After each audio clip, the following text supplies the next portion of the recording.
Oh Lord, have mercy on our souls. Oh Lord, have mercy on us. الحمد لله رب العالمين والصلاة والسلام على أشرف المرسلين ورحمة الله للعالمين سيدنا محمد وعلى آله وصحبه أجمعين. All the praise and all the glory is due to Allah. And I bear witness that there is no God but Allah, and that Muhammad is his last prophet and messenger. May the blessings and peace of Allah be upon our Prophet Muhammad sallallahu alaihi wasallam, his family, his companions, and those who followed his path up to the day of judgment. My dear respected brothers and sisters, Assalamu alaikum wa rahmatullahi wa barakatuh, and welcome back to a new episode of talking about healing hearts. In healing hearts, we are tackling some of the issues which are related to hearts and how to approach them. In the previous episode, we were talking about khushu' and we gave an introduction about its importance. In today's session, we are supposed to talk how to implement khushu' in our prayers. As we mentioned, that khushu' is very significant because it affects the heart and it affects a dynamic change of our lives to the best. So a khashi', a person who is humble, a person who has that state of khushu' and tranquility in prayers, is a successful person in his daily life and in the hereafter. In today's session, our question is how to attain khushu'. And this question is actually answered through 6 basic points. Number 1, we must be aware of the significance of prayer. Number 2, being aware of the hidden secrets of prayer. Number 3, attaining apparent bodily actions which help us actually to make khushu', and heartly submissiveness and contemplation of the recitations and actions, and pondering over some of the stories of the khashi'as or some of the companions or the well-known scholars who are very attentive in their prayers. And we actually talked about some of those stories. But anyhow, let us start by talking about the significance of prayer, because a lot of people, they lack khushu' because they underestimate the importance of salah. Salah for us is not only a pillar of Islam, it is the most important and significant pillar of the whole religion of Allah.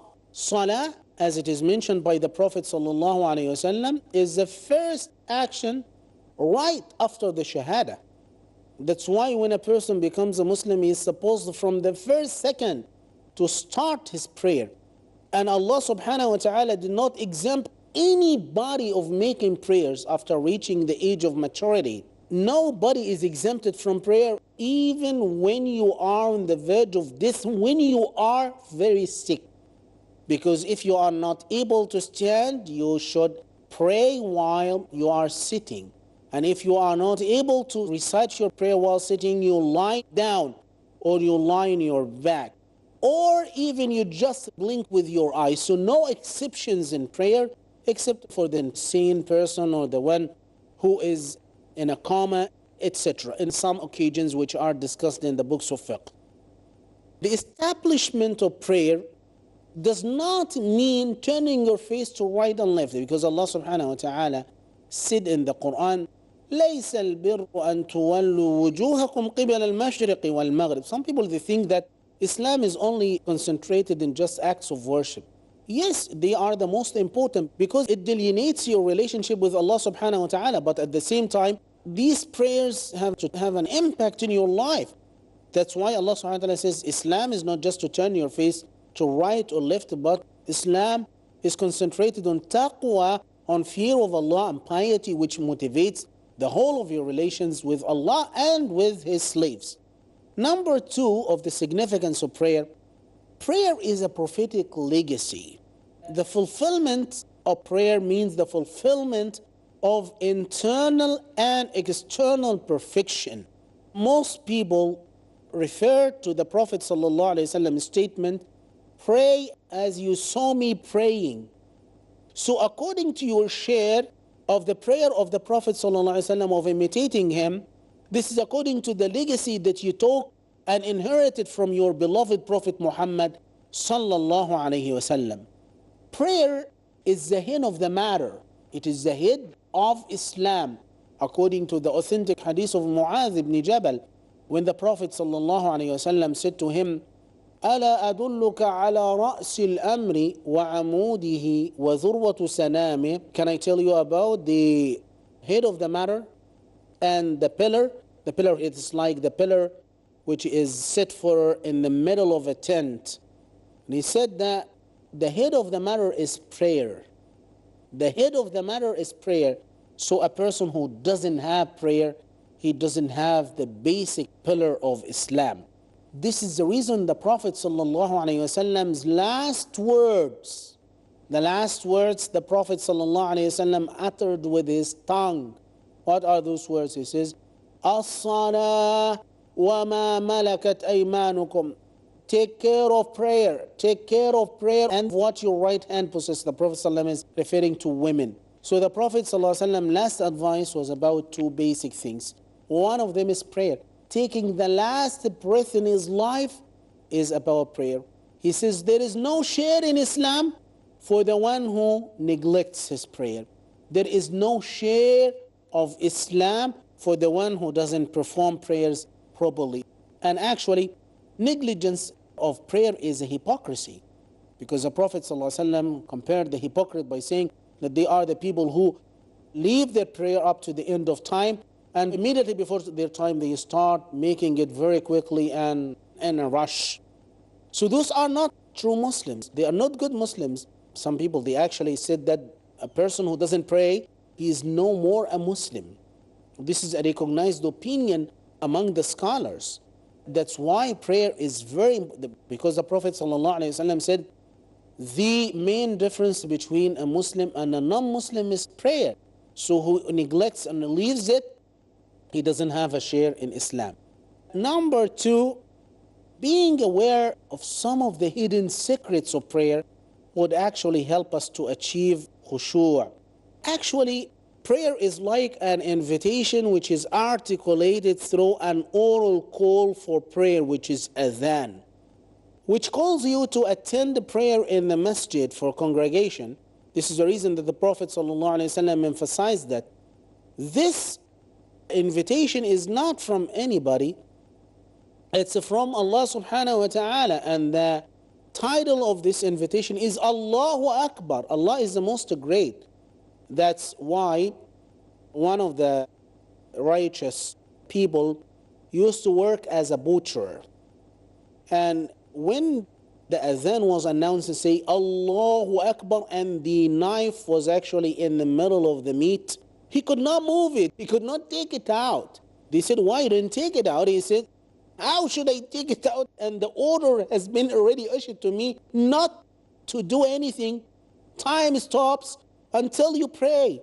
Time stops. The whole life stops until you respond to Allah. And another person was saying, Allahu Akbar. In the first beginning of prayer, he used to cry. And they said, the Imam haven't recited anything. Why you cry now? And he says, because I'm thinking that I'm a liar. I'm saying Allahu Akbar and Allah is not the most great in my heart. So I'm speaking something which is not reflected in myself. So there was another man, is Sa'id ibn al-Musayyib, and he's one of the followers of the second generation after the Prophet ﷺ. And he said that 40 years I have never ever left a prayer in Jama'ah. Not only that, he never ever left the first row in Jama'ah for 40 years. Those people are totally different from us. They recognized the significance and the importance of making prayers as Allah subhanahu wa ta'ala commanded them. So if you look at to the secrets of prayer, it's like an invitation from Allah subhanahu wa ta'ala. It's like believing in the unseen, because it's an act of the hereafter. This is the reason the Prophet ﷺ did not regard the acts to belong to this worldly life. He says, وَجُعِلَتْ قُرَّةُ عَيْنِي فِي الصَّلَاةِ, and the coolness of my eyes was in prayer. It is a renewal of refreshing one's representation of faith in front of Allah subhanahu wa ta'ala. The Prophet sallallahu alayhi wa sallam said, As-salawatul khams, As-salawatul khams, the 5 daily obligatory prayers, Jumu'ah to Jumu'ah, Friday to Friday, and Ramadan into next Ramadan, there are expiations of sins in between. How does it expiate sins and cleansing your heart without performing it perfectly? It is a statement of the righteous and wise people that they said to their sons, Ya bunayya aqimi as-salah. This is a statement of Luqman, of the simple advices that he gave to his son. Establish the prayer. And also a prayer, if you concentrate on the apparent bodily actions of prayer, it is like, as you can say, it's like a complete way of how to represent yourself in front of Allah subhanahu wa ta'ala. When you are actually approaching yourself or you are visiting a king, you are supposed to go to him, and the people used to not to even stretch their hands. They used to look at him in this way.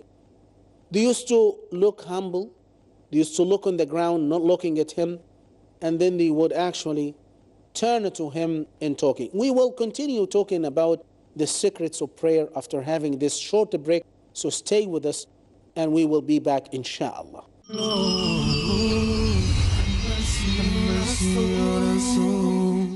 The children of Islamic International School.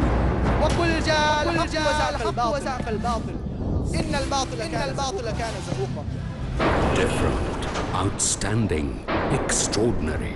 Allah subhanahu wa ta'ala says, if Allah helps you, none can overcome you. There is no God worthy of worship except Allah. Allow the Quran to come into life. It will enlighten you. Islamic International School inculcates excellent educational goals and achievements. Prophet Muhammad sallallahu alaihi wasallam said, best amongst you is the one who learns the Quran and imparts its knowledge to others. Islam will enter everywhere. For the best in this world as well as hereafter. This book is answering all your problems. The glorious Quran is the solution of problems of humanity. Watch Khadija Sayyed, Yusuf Serran, Ayman Ansari, Ahmad Soratia, Nabiha Khan, Naif Ansari, Zahra Patanwala, Arsh Zagare, Ghazi Chauhan and Farid Naik. Allah is giving us an opportunity to do a prophet's job and to earn a prophet's reward. Watch Dais of the Islamic International School speak on challenging topics in Promising Generation every Saturday at 7:30 p.m. and repeat telecast at 7 a.m. India on Peace TV.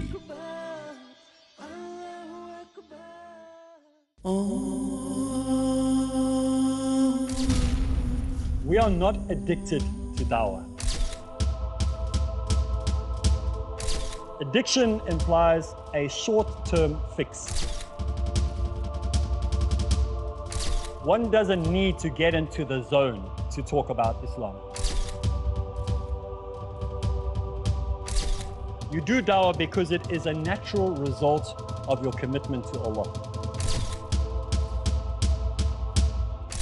If you don't talk, people are going to walk.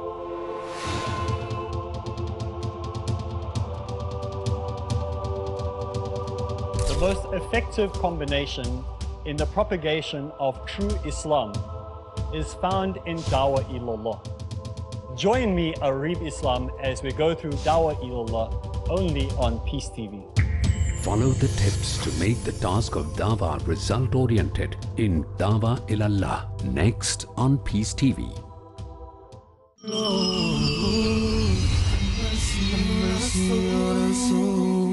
Bismillahir Rahmanir Rahim. Back to the secrets of prayer. So you are approaching a king, you are humble in front of him, you are looking down, you are putting your hands, you don't speak until you listen to him first, and then you respond, you don't turn right or left. When you are making ruku', people in the past ages, when they used to enter into their kings, still some people do that in some cultures. that they bow down in front of others and then they straighten up. It has two significances actually. Some of the scholars said that Allah subhanahu wa ta'ala prohibited all people to bow down in front of others. But you just bow down in front of Allah subhanahu wa ta'ala. So when you are bound down, you make sure that this is the only action which is made for Allah. It's not made for anybody else. You are not allowed to bow down in front of anybody else on the face of the earth. And when you straighten up after saying Sami Allahu liman hamida, what do you say here? Why you say Sami Allahu liman hamida? Why you do praise Allah subhanahu wa ta'ala? Do you remember that there are a lot of animals that they walk on their 4 feet? And then Allah subhanahu wa ta'ala raised your head and you are walking on the earth on 2 legs only and your head are at the top. Now, this is a blessing of Allah.